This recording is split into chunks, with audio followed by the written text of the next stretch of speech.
nome é Flávia Denser, eu sou formada em publicidade, hoje eu tenho o cargo de diretora de atendimento e o meu signo é Virgem. O nome da minha mãe é Fátima Cristina Denser, o nome do meu pai é Valdemar Alvarenga Denser Filho, meu pai é formado em Economia e Engenharia e a minha mãe em Economia. Eu sou formada em Comunicação Social na ESPM. Bom, as minhas ruas de infância, na verdade, eram algumas, né? Eu morei a vida inteira ali, até os 11 anos eu morei ali no Paraíso, então as minhas ruas eram sempre a Afonso de Freitas e Abílio Soares, até porque eu estudava no Santo Inácio, que era na Abílio, então todos os amigos, tanto do prédio, era um prédio de 28 andares, tinha 18 crianças, então a gente brincava muito na rua naquela época. E a gente ficava entre as duas ruas. A gente, inclusive, fazia a guerra dos prédios vizinhos, que as ruas elas são paralelas. E tinha a rua dos meus avós. A minha avó morava na Abílio Soares, então era no prédio de trás, paterna. E a minha avó materna morava na Moca. Então era um bairro muito, né? A Moca, eles são super bairristas. Então eu cresci ali na Fernando Falcão, brincando na rua mesmo. Então acho que essas foram as ruas que mais marcaram, de ruas mesmo, a minha infância. Meus amigos de infância foi muito o que eu falei, né? Eu cresci num prédio que a nossa escola era na rua de trás, então acabou sendo muitos amigos de infância, acabaram sendo os amigos do colégio. A gente tinha uma turma que a gente inclusive ia junto para a escola, depois de uma fase quando a gente podia ir a pé sozinhos, a gente sempre ia na turma. E claro, meus primos, a família do meu pai é grande, então eu tinha meus primos, eram meus grandes amigos, e tinha os meus amigos da escola e também os do clube, que a gente começou a fazer, eu comecei a fazer a escolinha de esportes novinha, e era uma turma que cresceu todo mundo junto. Então, esses foram os principais amigos aí que eu tive de infância. Nossa senhora, meus brinquedos de infância.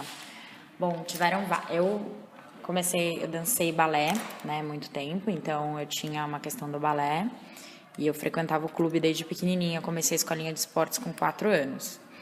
Então, eu era muito... E eu cresci num prédio que só tinha menino. Então, diferente de todas as meninas, eu brincava de luta, brincava muito de carrinho, muito de bonequinho. Eu não fui aquela menina que teve Barbie, essas coisas. E eu lembro que os jogos que marcaram eram o Mr. Potato, era o Banco Imobiliário, Detetive, era o meu jogo preferido. Adorava jogar Detetive, a gente jogava muito. War, a gente brincava muito. Eu acho que esses são os que mais me marcaram, assim. E tinha o... Qual que era aquele que era a cor, ele era colorido? Como é que era o nome? Eu esqueci agora, que você tinha que acertar a cor. Tinha que bater. E Pogobol. Nossa, Pogobol, agora que eu lembrei. Eu brincava muito de Pogobol e Lego, né? Que na minha época foi quando teve o Playmobil e evoluiu depois pro Lego, que era aqueles baldes, assim. Acho que esses eram os principais, assim, que marcaram.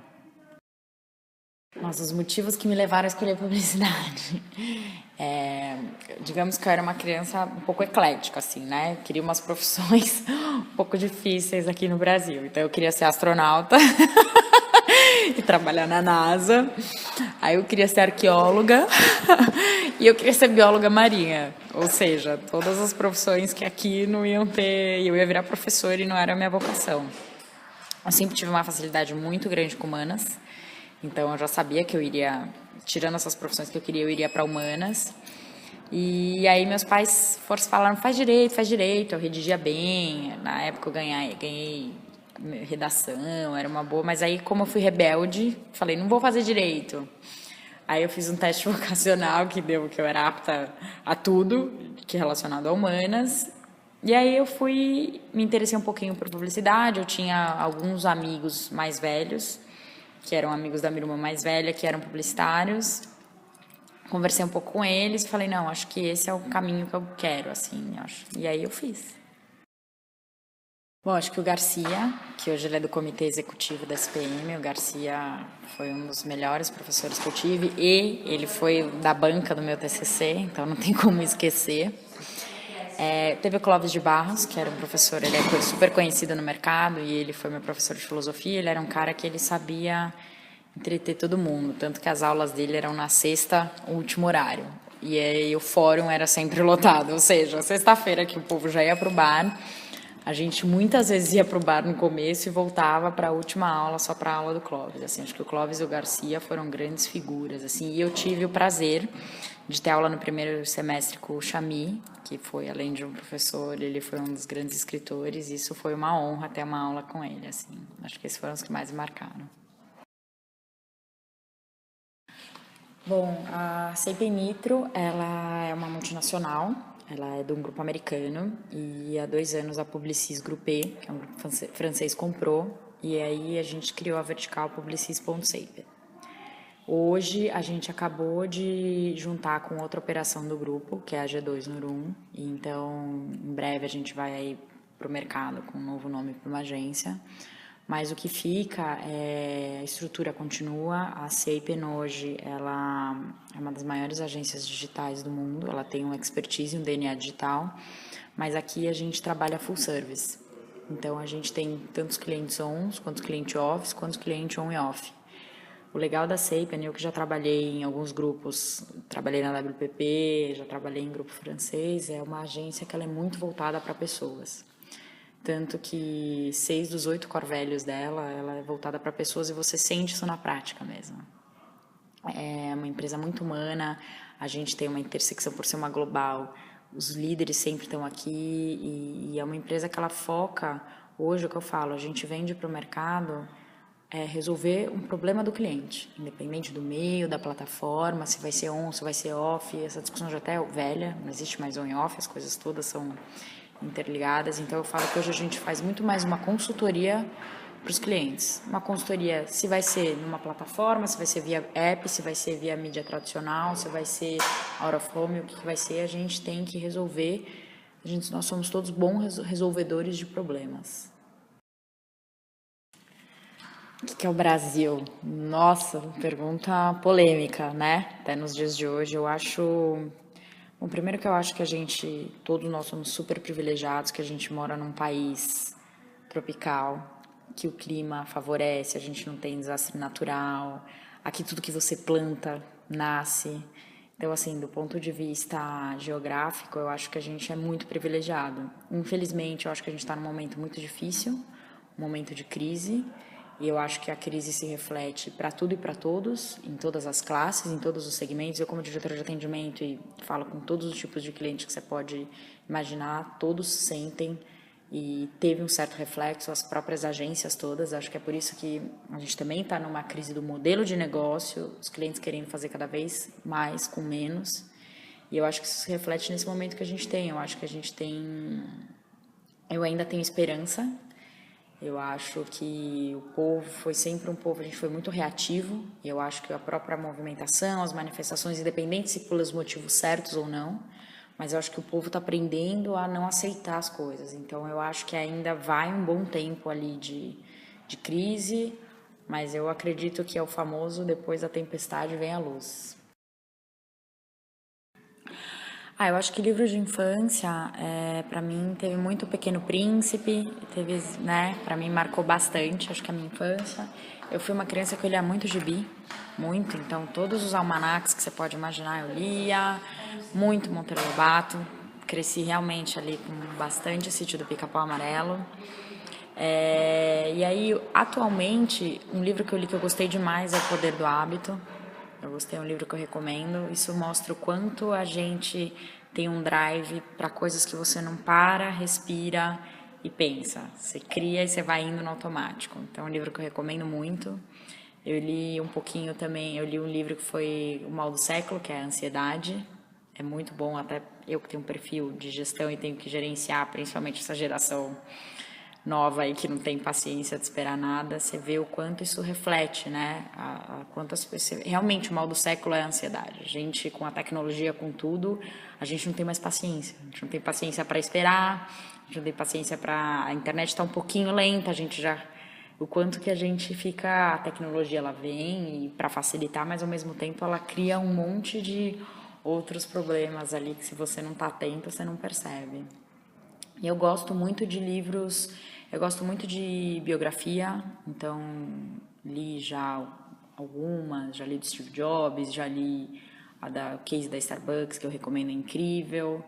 E eu gosto de livros que tem, se for mais para ficção, um pouco uma pegada mais policial. Então, eu li também um que falava aí de alguns graus de psicopatia, que é bem legal, de uma forma lúdica, assim. E eu li o último, que eu achei maravilhoso, que tem até uma pegada um pouco Stranger Things, que foi o Orfanato das Crianças de São Pellegrino, que inclusive saiu um filme feito saiu agora no ano passado. E foi muito bom, recomendo também. Bom, as minhas ruas atuais, eu morei a vida inteira, depois do que a gente saiu ali do Paraíso, que eu falei até os 11 anos, a gente mudou para os Jardins, e aí eu fiquei até então, e hoje eu moro na Vila Nova Conceição, que é do lado. Então as minhas ruas acabam sendo muito a minha rua, que é a Baltazar da Veiga, e tem a própria Praça Pereira Coutinho, que eu passeio muito com a minha cachorra, eu falo que é uma bolha, ali é a Vila Nova. Tem muito restaurante, então é muito difícil eu pegar o carro no fim de semana, o que eu adoro, é do lado do Parque do Ibirapuera. Meus pais moram também super próximos a mim, então a gente acaba se encontrando muito a pé e sou bem bairrista, assim. O duro é isso, quando você tem tudo no seu bairro, até o bairro vizinho você começa a ficar com preguiça de pegar o carro, mas essas são hoje as minhas ruas principais, assim. Bom, eu como diretora de atendimento, eu sou responsável pela área de atendimento aqui da agência, que nada mais é a que faz todo o front com o cliente. Ou seja, para o cliente a gente representa a agência e para a agência a gente representa o cliente. Eu tenho uma rotina hoje de fazer toda a gestão da equipe, então eu já não entro mais no dia a dia, quem tocam são os meus diretos, são os meus gerentes, que eu divido as contas pelos perfis e pelo tamanho da conta. Então, eu tenho um papel muito de fazer muita reunião com eles com status. Meu papel é garantir que eles tenham todas as ferramentas para fazer o melhor trabalho possível. E eu entro hoje com os maiores clientes nas partes estratégicas, que é o que a gente chama dos brand plans, quando a gente faz os planos para os clientes. E numa parte muito mais de relacionamento e foco com isso. O que eu falo do atendimento, para mim é a área mais bacana, porque é que você tem a visão do todo. Você tem que fazer a gestão do cliente, então você tem que saber a cadeia inteira, né? Os outros departamentos, eles acabam focando muito mais nas suas entregas. Então, a criação, ela foca na criação, a mídia, nos planos de mídia, planejamento, no planejamento estratégico. O atendimento, ele é o fio condutor de todas as pontas. Mas, ao mesmo tempo, você tem que ter muita paciência, porque é um jogo, né? Você toma a porrada do cliente e você toma a porrada da agência. A agência acha que você está sempre em prol do cliente, o cliente acha que você está sempre em prol da agência. Então, é um perfil que você tem que saber ter muito jogo de cintura e lidar com crises. Principalmente no meu cargo, né? Meu telefone, ele nunca toca para falar: nossa, Flávia, tá tudo bem, a agência tá linda, os trabalhos estão incríveis. Não, é sempre para falar algum problema. Então, basicamente é isso hoje. Bom, como boa mulher, o meu café da manhã é o café da manhã mais saudável possível, né? Eu como cereal, eu sou um pouco chata com comida, eu não como carne nenhuma, carne vermelha, nem de porco, nem frango, só peixe. E eu também não tomo leite, então eu tomo cereal com leite de aveia, eu como sempre uma fruta, geralmente é mamão, e aí eu alterno, tem dias que eu como um omelete, tem dias que eu vou pro cereal, mas é isso. Bom, quem me ensinou a ler foi a tia Cláudia, na época, que era professora do prezinho. Na verdade, quem me ensinou mesmo, foram meus pais, né? Eles me ensinaram a ler um pouco antes, como eu gostava muito que eles contassem história, eu sempre fui muito curiosa. Eles começaram a ter uma introdução, mas foi a tia Cláudia no pré-1, que na minha época a divisão era pré-1, e foi ela que ensinou a ler. Eu lembro exatamente disso. É engraçado, tem umas coisas que marcam, né? A tia Cláudia foi uma delas, no Santo Inácio.